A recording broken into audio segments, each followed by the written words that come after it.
Hello students, myself is R. P. Singh. Today I am going to start paper pressure of the next topic of solution. I have given the many definitions of related with the solution, the consultation of the solution, many types of the methods of presenting the consultation of the solutions. हम लोग देखिए पिछले video में जो consultation को show करने की different जो मेथड्स हैं उनका डिस्कशन हम लोग कर चुके हैं, ठीक है ना। और आज इस वीडियो में हम लोग देखिए क्या टॉपिक देंगे, पेपर प्रेशर, और नेक्स्ट टॉपिक होगा राउल्ट्स लॉ। बहुत ही मेन टॉपिक है ये चैप्टर के, पेपर प्रेशर और Raoult's law. What is vapour pressure? Vapour pressure समझिए पहले। What is vapor pressure? Vapor pressure exerted by any vapor or gas on the surface of liquid or solution which is volatile in nature at equilibrium condition is called vapor pressure. क्या मतलब है इसका? देखिए कि ये जो law है ना वेपर प्रेशर, ये वोलेटाइल सब्सटेंस के लिए, वोलेटाइल सब्सटेंस अगर आप लें और वोलेटाइल सब्सटेंस में उसकी जो वेपर बनेगी, उस वेपर के द्वारा उस वोलेटाइल सब्सटेंस की सरफेस के ऊपर लगने वाले प्रेशर को हम क्या बोलेंगे? Vapour pressure. देखिए मान लीजिए कोई वोलेटाइल सब्सटेंस आपने लिया, जैसे पेट्रोल है सपोज। पेट्रोल आपने देखा होगा कि बहुत अधिक वोलेटाइल होता है, जो लिक्विड फॉर्म में भी रहता है और पेपर फॉर्म में भी रहता है। अगर मान लीजिए इस कंटेनर में हमने पेट्रोल को भर लिया, किसी वोलेटाइल सब्सटेंस को भर लिया सपोज, तो ये जो मैंने दिखाई है, ये जो लेयर दिखाई है, ये लेयर, ये सरफेस है इस वोलेटाइल लिक्विड की। दिस इज वोलेटाइल लिक्विड, ध्यान रखिएगा, volatile liquid. Okay, this is volatile liquid, ये वोलेटाइल लिक्विड की सरफेस है। अब इसमें से क्या होगा, कुछ वेपर बनी होगी इसकी, because this is volatile, because this liquid is volatile, so some particles of the gas will be present in this container on the surface of liquid. Gas जो कहती होती है ना, या वेपर कह लीजिए या गैस कह लीजिए, वो लाइटर होती है लिक्विड से, तो उसके ऊपर होगी, इस सरफेस के ऊपर होगी। इतना हमने जो है ना एम्प्टी स्पेस ले लिया है, इसका खाली स्पेस ले लिया है, और इतना यहाँ तक हमने लिक्विड भरा है। तो इस खाली स्पेस में क्या होगा, इसकी वेपर बढ़ जाएगी, वेपर कह लो या गैस कह लो, इसकी वेपर बढ़ जाएगी। और ये वेपर क्या करेगी, ये वेपर इस लिक्विड के ऊपर या इस सॉल्यूशन के ऊपर वेपर प्रेशर लगाएगी, प्रेशर नीचे की ओर, भाई ऊपर की ओर भी लगाएगी। ऊपर की ओर तो ये इसका मान लीजिए कंटेनर बंद है, इसका लीड यानी ढक्कन लगा हुआ है, तो वो ढक्कन के ऊपर भी लगाएगी, वो इसकी वॉल पर भी लगाएगी, दीवारों पर भी लगाएगी कंटेनर के। लेकिन हमें उसकी बात नहीं करनी है, हमें बात किसकी करनी है, इस टॉपिक में इस लिक्विड की सरफेस के ऊपर जो वेपर प्रेशर लगाएगी, हमें उसकी बात करनी है। तो क्या होगा, देखिए I am repeating, vapour pressure exerted by any vapour और gas on the surface of liquid or solution which is volatile in nature or equilibrium condition is called vapor pressure. Okay, एक काम करें, यहाँ से वेपर शब्द काट लें तो ओनली प्रेशर रह जाएगा, अच्छा रहेगा, क्योंकि वेपर प्रेशर हमने बाद में ले लिया है, बाद में ये वेपर प्रेशर आ गया है, तो प्रेशर लगा लीजिए ऊपर, बहुत अच्छा रहेगा। Pressure exerted by any vapor or gas on the surface of liquid or solution which is volatile in nature. ये जो लिक्विड है ना या सॉल्यूशन में volatile है, at equilibrium condition is called vapor pressure. क्या मतलब रहा, ये जो वेपर है उसके द्वारा लिक्विड की सरफेस पर लगाया गया जो प्रेशर है, उसे हम क्या बोलेंगे, वेपर प्रेशर। Okay, clear. अब नेक्स्ट देखिए, factor affecting the vapour pressure, ये अफेक्टिंग फैक्टर के लिए ऐसे फैक्टर की हमें डिस्कशन करनी है इसमें जो वेपर प्रेशर को पर अफेक्ट डालते हो, उन पर जो ना इफेक्ट डालते हो, इस तरह का जो चेंज करते हो, वो कौन कौन से फैक्टर हो सकते हैं। How many and which are factors that are affecting factors on the vapour pressure. Okay, तो वेपर प्रेशर को कौन कौन से ऐसे फैक्टर हैं जो चेंज कर सकते हैं, उनका डिस्कशन करना है। देखिए कैसे, नंबर 1 दिया हमने टेम्परेचर। टेम्परेचर क्या है, अगर मान लीजिए, पहले इसको डिस्कस करते हैं उसके बाद करेंगे इसको। मान लीजिए नीचे से हमने इसको हीट किया, ठीक है ना, हीट किया सपोज हमने, अगर हम इसको हीट करें तो हीट करने से क्या होगा, हीट करने से ये जो वोलेटाइल लिक्विड बना हुआ है, इस लिक्विड के पार्टिकल्स को एनर्जी मिलेगी, और जब पार्टिकल्स को एनर्जी मिलेगी तो वेपराइज होंगे। ओके, और इनको भी एनर्जी मिल जाएगी, जो वेपर के पहले से पार्टिकल मौजूद हैं उनको भी एनर्जी मिलेगी, ठीक है ना। और जब इनको एनर्जी मिलेगी तो एक मैं फॉर्मूला दे दूं यहाँ पर, एक फॉर्मूला आपने पढ़ा होगा, E बराबर 3/2 kT। जब आप टेम्परेचर बढ़ाओगे, ये कांस्टेंट है रखिए 3/2 K, जब टेम्परेचर इंक्रीज करोगे एनर्जी इंक्रीज होगी, ध्यान रखिएगा, टेम्परेचर इंक्रीज करोगे एनर्जी इंक्रीज होगी। किसकी एनर्जी इंक्रीज होगी, इसके पार्टिकल्स की और वेपर के पार्टिकल्स की। और एक फॉर्मूला आपने और पढ़ा होगा कि E यानी kinetic energy equal half mv², half mv²। ये क्या कह रहा है फॉर्मूला, देखिए यहां से आपने क्या देखा, जब टेम्परेचर बढ़ाया एनर्जी बढ़ी, और जब एनर्जी बढ़ी तो मास तो कांस्टेंट रहेगा, mass is not mass does not depend on the temperature, mass constant रहेगा, हाफ कांस्टेंट है। तो जब एनर्जी बढ़ेगी तो इसकी वेलोसिटी बढ़ेगी, ध्यान रखिएगा, टेम्परेचर बढ़ने से एनर्जी बढ़ी और एनर्जी बढ़ने से वेलोसिटी बढ़ी, और जब वेलोसिटी बढ़ेगी तो प्रेशर बढ़ेगा, ध्यान रखिएगा। अब ये इसमें से बहुत सारे पार्टिकल निकलेंगे, गैसेस स्टेट में जाएंगे, और गैसेस स्टेट में जाएंगे उनकी वेलोसिटी बढ़ेगी, और वेलोसिटी बढ़ने से उनका प्रेशर बढ़ेगा इसके ऊपर, ध्यान रखिएगा। So the increasing in temperature increases the vapor pressure Vp, ध्यान रखिएगा। जब हम टेम्परेचर बढ़ाएंगे तो क्या बढ़ेगा, एनर्जी बढ़ेगी, और एनर्जी बढ़ने से इनकी जो वेपर प्रेशर है वो वेपर प्रेशर इसकी सरफेस पर बढ़ जाएगा, लिक्विड की सरफेस पर। Okay, so the increasing in temperature increases the vapor pressure on the surface of volatile liquid। Okay, अब आ जाइए nature of liquid. Nature of liquid क्या है, नेचर ऑफ लिक्विड में देखें, the liquids which contain weak intermolecular force exert more vapor pressure। इसका मतलब क्या है, इसको पहले स्क्रीनशॉट ले लीजिए, मैं इसमें थोड़ा सा मिटाऊंगा।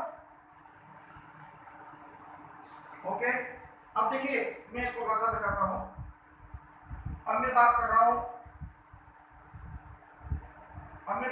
देखिए नेचर ऑफ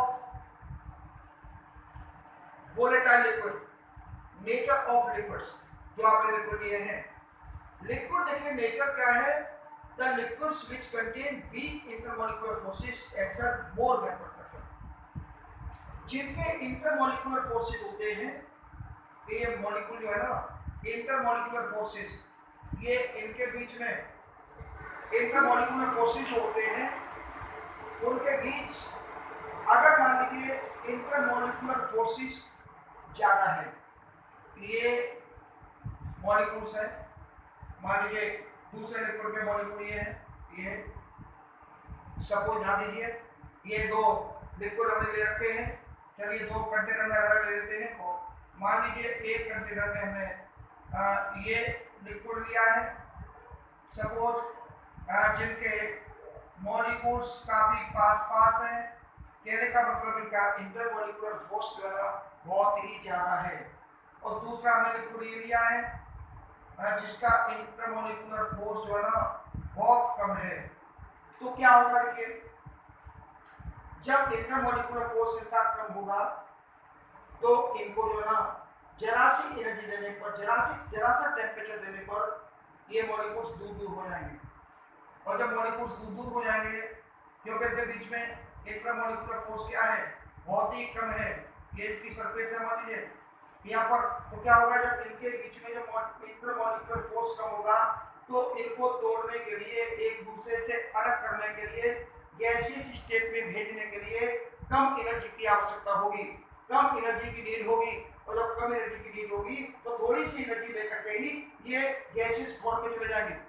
और जिनका इंटरमोलिकुलर फोर्स स्ट्रॉन्ग होगा तो इनको गैसियस स्टेट में भेजने के लिए, चेंज करने के लिए बहुत ज्यादा एनर्जी चाहिए, ठीक है ना। तो इनके क्या होगा, इंटरमोलिकुलर फोर्सेस अधिक होने पर वेपर कम बनेगी, और वेपर कम बनेगी तो वेपर प्रेशर कम बनेगा, और इंटरमोलिकुलर फोर्सेस कम होने पर वेपर अधिक बनेगी तो उसका वेपर प्रेशर भी अधिक बनेगा। अब ये कैसे पता लगाएं कि नेचर कौन सी, किसकी नेचर कैसी है? देखिए मैं एक एग्जांपल देता हूं, suppose C3H7OH, this is alcohol. Okay, चलिए मैं ऊपर समझाऊंगा इसको, आपने स्क्रीनशॉट तो ऊपर ले लिया था, अभी लिया था मुझे पहले, तो मैं ऊपर का कुछ पोर्शन मिटा रहा हूं, ठीक है ना। देखिए समझाने के लिए,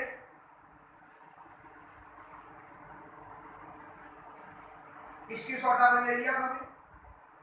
देखिए नेचर की बात करते हैं, जैसे मान लीजिए सपोज आपने लिया C2H5OH, this is alcohol, okay, और इसी का मीथर बना दें तो CH3OCH3, दिस इज ईथर। और एक एग्जांपल और लेने, मान लीजिए C3H7OH एल्कोहल और C2H5OCH3 ईथर। देखिएगा इन दोनों के हमने मॉलिक्यूलर वेट सेम लिए हैं, मॉलिक्यूलर मास। देखो ऐसा होता है ना, जो बॉइलिंग पॉइंट होता है, बॉइलिंग पॉइंट इसकी हम बात करेंगे आगे चल के, अभी हम इसके उसकी बात कर रहे हैं कि नेचर क्या है, इनके बीच में जो फोर्सेस हैं वो क्या हैं, किस तरह के वीक है, स्ट्रॉन्ग है। तो इंटरमॉलिक्यूलर फोर्सेस जो होते हैं वो एक तो मॉलिक्यूलर मास पर डिपेंड करते हैं, ठीक है ना, मॉलिक्यूलर मास पर डिपेंड करते हैं, और डिपेंड करते हैं उनके बीच में जो बॉन्ड्स लगे हुए हैं उन पर। अब हमने कंपेरिजन जो किया है वो सेम मॉलिक्यूलर मास लिया है, इसका मॉलिक्यूलर मास, इसका मॉलिक्यूलर मास दोनों का सेम होगा। भाई कंपेरिजन करने में अभी हम चूंकि इंटरमॉलिक्यूलर फोर्सेस की बात कर रहे हैं, तो इंटरमॉलिक्यूलर फोर्सेस हमें देख रहे होंगे, नॉट मॉलिक्यूलर मासेस। जब मॉलिक्यूलर मास की कोई बात चलेगी तो मॉलिक्यूलर मास की बात करेंगे, ठीक है ना। तो अभी हम इंटरमॉलिक्यूलर फोर्सेस देख रहे हैं, तो हमने क्या किया, ऐसे एग्जांपल सेट किए जिनके मॉलिक्यूलर मास तो सेम हो और इंटरमॉलिक्यूलर फोर्सेस डिफरेंट हो। इसका मॉलिक्यूलर मास निकालोगे, इसका मॉलिक्यूलर मास निकालोगे, सेम निकलेगा। क्यों निकलेगा? एटम, कार्बन के एटम कितने हैं? 2, इसमें भी देख लीजिए 2 है। हाइड्रोजन के कितने हैं? 6, 5/6, इसमें भी 6 है। O का 1 सेम आएगा। एथिल पर और डाई मेथिल ईथर, इसका देखिए C3 और 2 और 1 3 हो गया C। हाइड्रोजन देखिए 7/8, 5/3 है। ऑक्सीजन का 1 एटम, ऑक्सीजन का 1 atom, so the molecular weight या molecular masses of these compounds should be same, okay.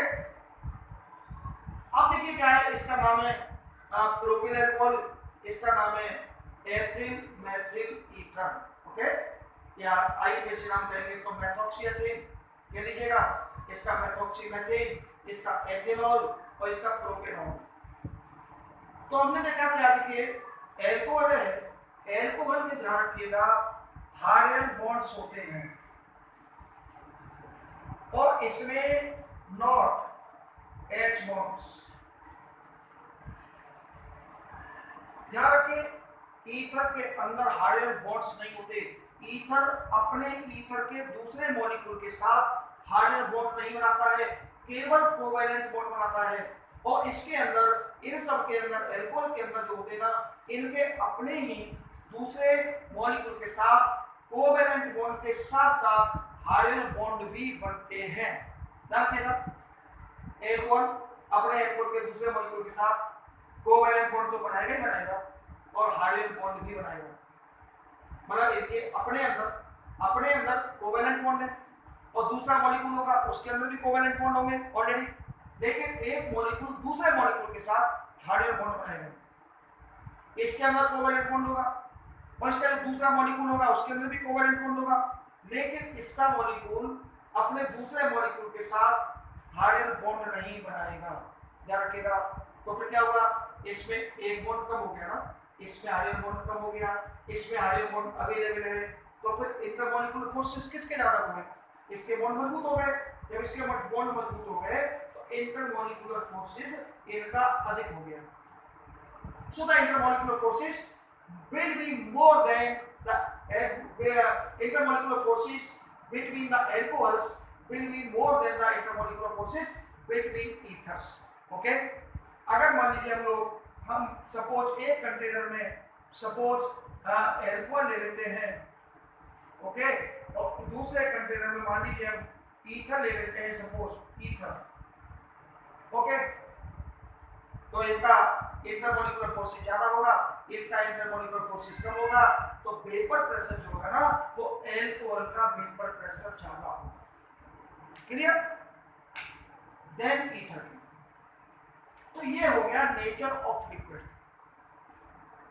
Alcohol का वेपर प्रेशर ईथर के वेपर प्रेशर से अधिक है। ओके, अब आता है देखिए बॉइलिंग पॉइंट। अब हम बात करते हैं बॉइलिंग पॉइंट की, इसे मिटाएंगे थोड़ा सा, इसका स्क्रीनशॉट लेंगे आप। देखिए अब बात करेंगे हम किसकी, बॉइलिंग पॉइंट की।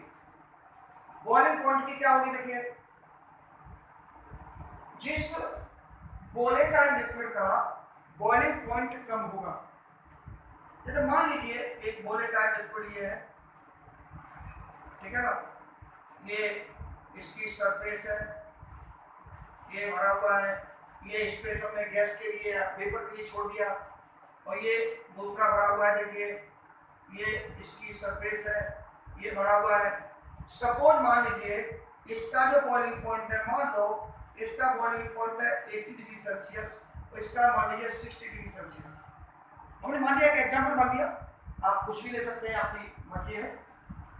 बॉइलिंग पॉइंट की बात चलिए, इसका बॉइलिंग पॉइंट अधिक है उस वाले से, तो क्या होगा, हम जब हीट करेंगे तो क्या होगा, ये जल्दी वेपराइज हो जाएगा, ठीक है ना, ये जल्दी वेपराइज होगा, इसकी वेपर जल्दी बनेगी, इसकी वेपर देर में बनेगी। इसके वेपर जब देर में बनेगी तो वेपर प्रेशर भी कम होगा, इसकी वेपर तुरंत बनेगी, इमीडिएट बनेगी, इससे जल्दी बनेगी, तो इसका वेपर प्रेशर भी ज्यादा होगा।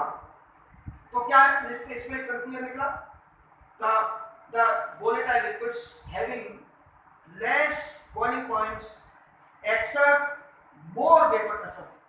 ध्यान रखिएगा, जिसका बॉइलिंग पॉइंट कम होगा उसका वेपर प्रेशर ज्यादा होगा। देखिए less boiling point liquids having higher vapour pressure. Okay, अब आती है देखिए प्योरिटी ऑफ लिक्विड।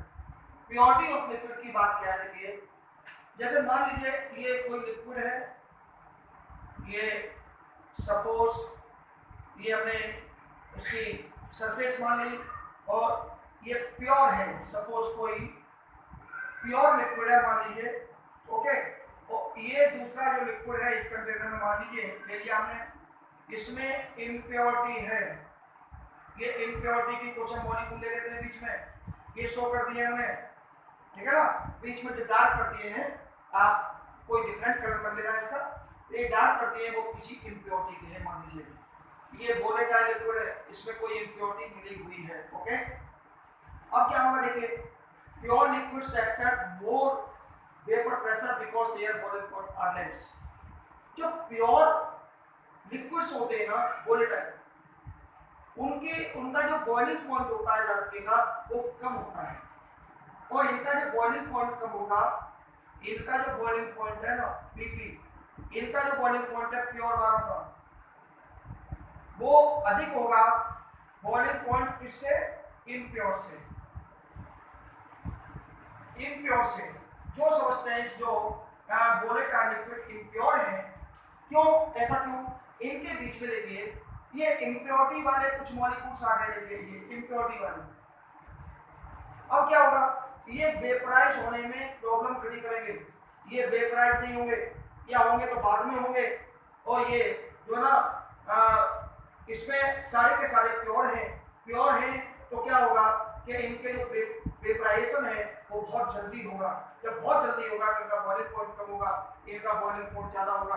ये जल्दी वेपराइज होंगे, तो जल्दी वेपराइज होंगे तो वेपर जल्दी बनेगी, और वेपर जब जल्दी बनेगी तो जब इसकी वेपर जल्दी बनेगी ये, तो ऊपर से नीचे को जो प्रेशर लगेगा, vapour pressure on the surface will be more than this.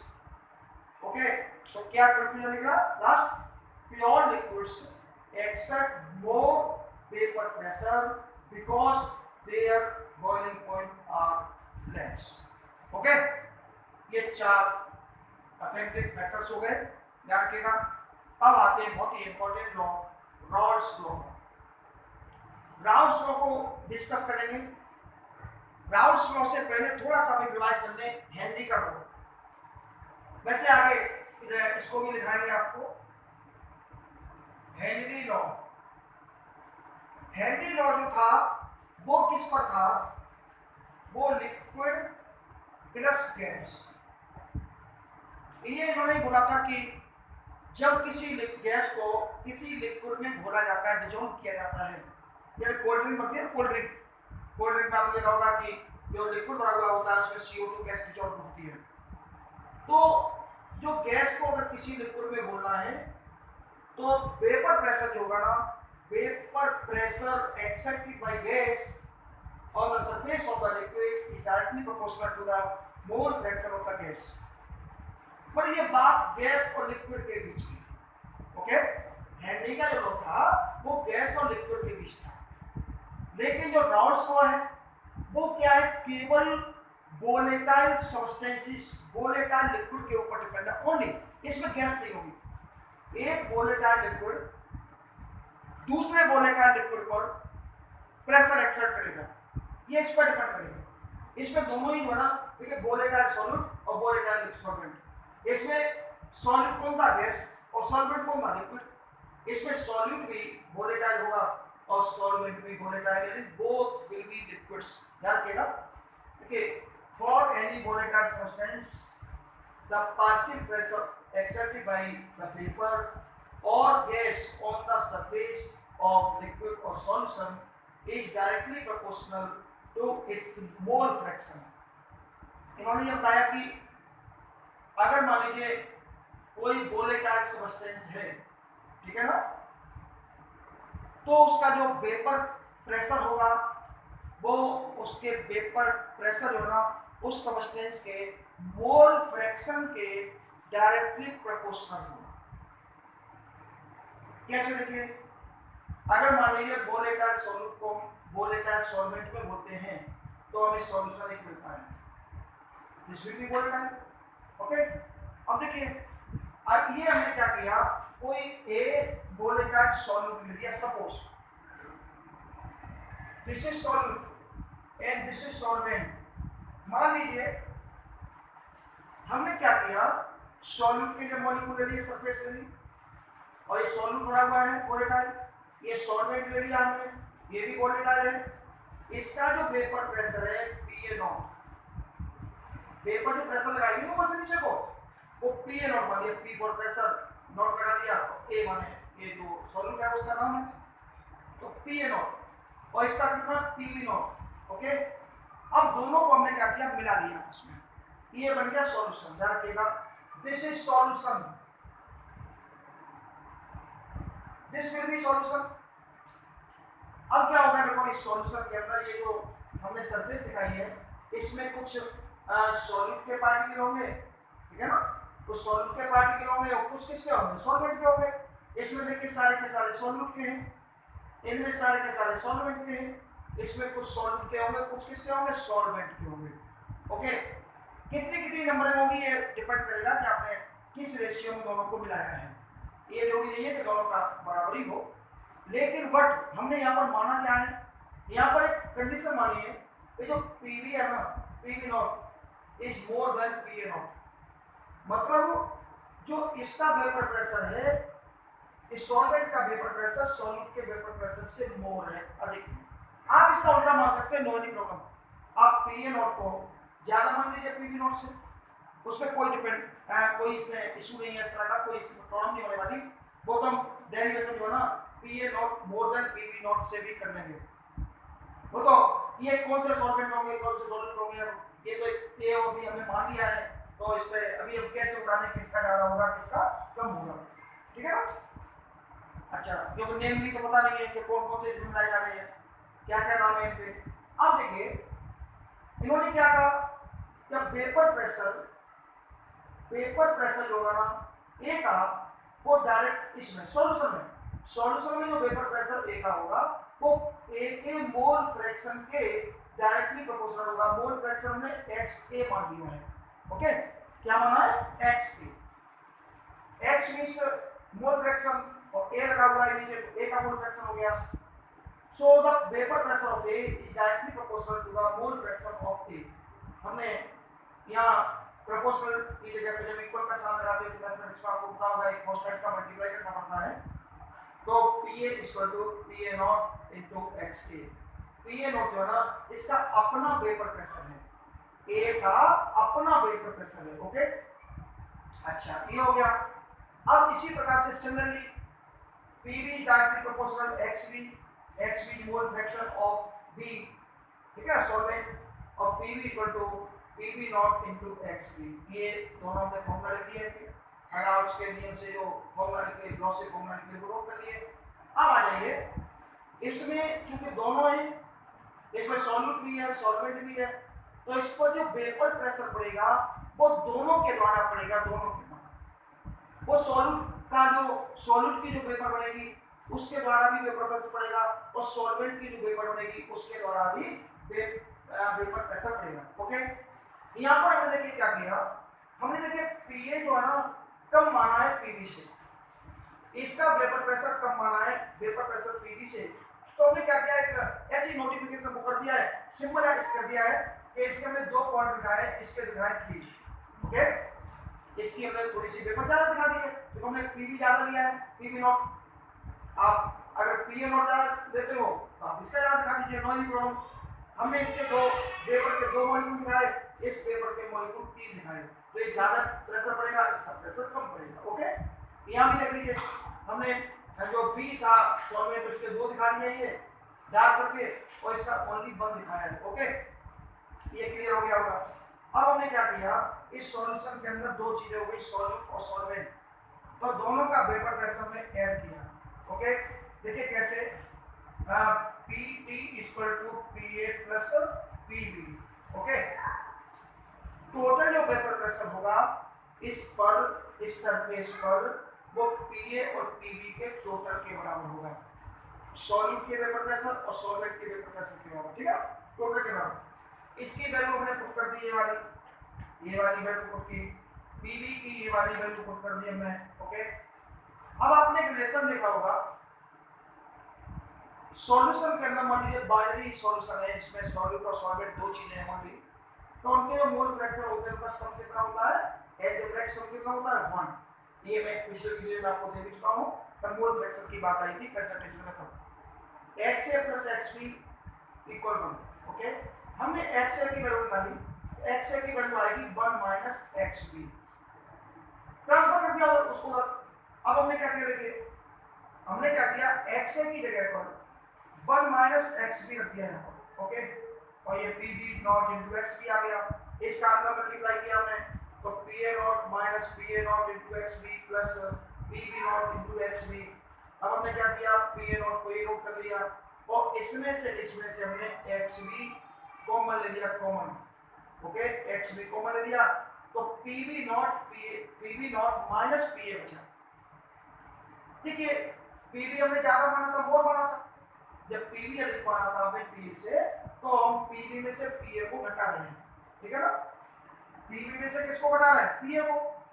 अगर मान लीजिए सपोज आपने इसको पीए को मोर माना होता, अगर मान लीजिए आपने माना होता पीए मोर देन पीवी, ओके, तो आप क्या करते, तो प्रयास है जैसे हमने एक्स ए को रिप्लेस किया है ना वन माइनस एक्स बी से, एक्स ए को रिप्लेस किया देखो ये, तो फिर आप एक्स बी को रिप्लेस कर देते वन माइनस एक्स से, ठीक है ना, तो यहाँ आ जाता मतलब यहाँ पे आ जाता पीवी पीवी नॉट, तो यहाँ आ जाता P A naught minus P V naught, okay भाई। जो इसमें बड़ा होगा उसमें से इसको लेस करके दिखाएंगे हम। तो इस तरह से देखिए ये राउल्स का लॉ यहाँ तक आता है, क्लियर होता है, ड्राइव होता है ये। और ये हमने मोल फ्रैक्शन के फॉर्मूले नोट कर दिए हैं, x a पर मोल fraction of a, if the number of moles in the solution of A is Na and the mole numbers of B is Nb, then the total numbers of mole of A and B will be Na plus Nb. So the mole fraction of A will be Xa equal Na upon Na plus B और Xb equal to Nb upon Na plus Nb। अगर आप इन दोनों को add करके भी देखोगे तो इसका आंसर कितना आएगा, 1 आएगा, ठीक है ना। ये पिछले वीडियो में हो भी चुका है, आपने देखा होगा, और नहीं देखा है तो जो कंसंट्रेशन के जो डिफरेंट मेथड्स हैं रिप्रेजेंट करने के उस वीडियो को आप देख लीजिएगा। अच्छा, ये इस तरह से देखिए राउल्स लॉ क्लियर होता है और वेपर प्रेशर क्लियर होता है। Okay, thanks for you.